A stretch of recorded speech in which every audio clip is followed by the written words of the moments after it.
Guys, today's video, ayan, magluluto naman po tayo ng leftover na pagkain kasi may nagbigay po sa amin kagabi, hindi po namin kinain. So ngayon, aking isasangag po with pork adobo po yun guys. Tara guys, magluto muna tayo at maalmusal na.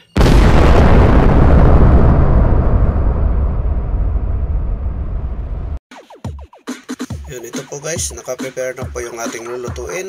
Ayan, yung pork adobo guys, iniwan na natin ng maliliit. Tapos nandyan na po yung leftover na kanin. Ayan guys, yung natira. May magic sarap po tayo, may bawang na pinitpit. Ayan guys, ayan na po lahat guys. Ayan, nagpainit na po tayo ng kawali.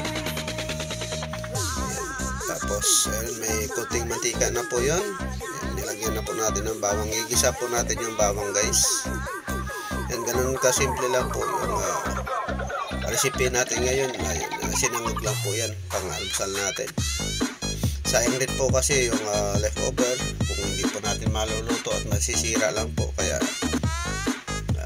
kailangan natin gawan ng paraan para makain po natin at mapakinabangan po natin kasi grasya din po yun guys. Ayan, crispy brown muna natin yung bawang. Ayun na, nilagay na po si adobo. Ginisa pa rin po natin yan guys, para kumbaga parang ipapainit natin po muli.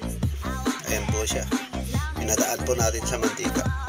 Ayan, halo-halo lang po tayo guys. Ayun, ayan, maliliit na po yan guys at manipis na po yung pork adobo natin. Ayan, ganyan lang po yan guys, ganun kasimple lang po tayo magsangag. Ayan, medyo painit lang po natin yung karne na yan. Ayan po yun guys. Ayan, diba, simpleng ano lang yan pero masarap po yan guys. Simpleng sinangag lang yan pero masarap po yan. Kaysa sa naman itapon natin yung pagkain, siyempre gawa natin ng paraan. Ayan, nalagay na po natin yung malamig na kanin. Ayan po, bali dalawang balot po yan. Ayan.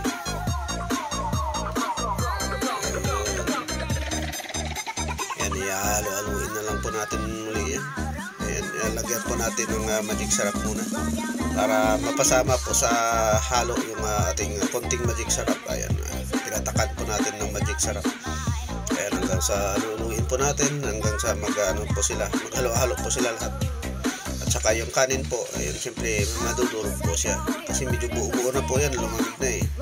Ayan, kita nyo po, ayan, bumibilog-bilog pa yung kanin natin. Kaya kailangan haluin po natin yan guys. Ayan, halo lang tayo Ayan.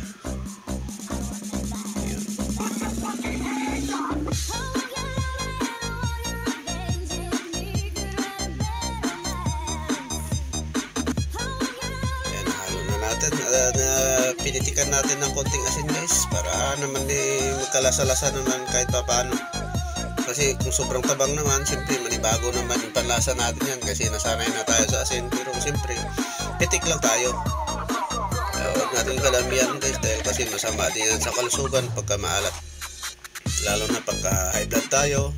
Ayan, lalo na mataas yung uric acid natin, kaya iwas-iwas din tayo sa maalat. Ayan naman guys, yung pork na yan, ayan, hindi naman ganong mataba yan kasi hindi ko sinama yung hindi ko po sinama yung balat yan. Yung laman lang po yan, yung laman lang yung sinama natin yan.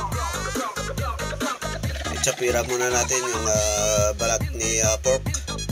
Ayan, kasi siyempre yun nga, mahirap na, diba?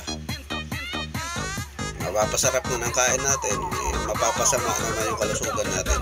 Kaya iwas pa iwas muna taba-taba. Ayan na guys. Ayan, luto na po yan yung ating sinangag guys. Luto na po yan. At pwede na natin kainin. At ito na po, nakahain na sa lamisa. Ayan. At pinarisan pa natin ang mainit na kape. Ayun, tara na guys. At tayo kumain na. Ayan.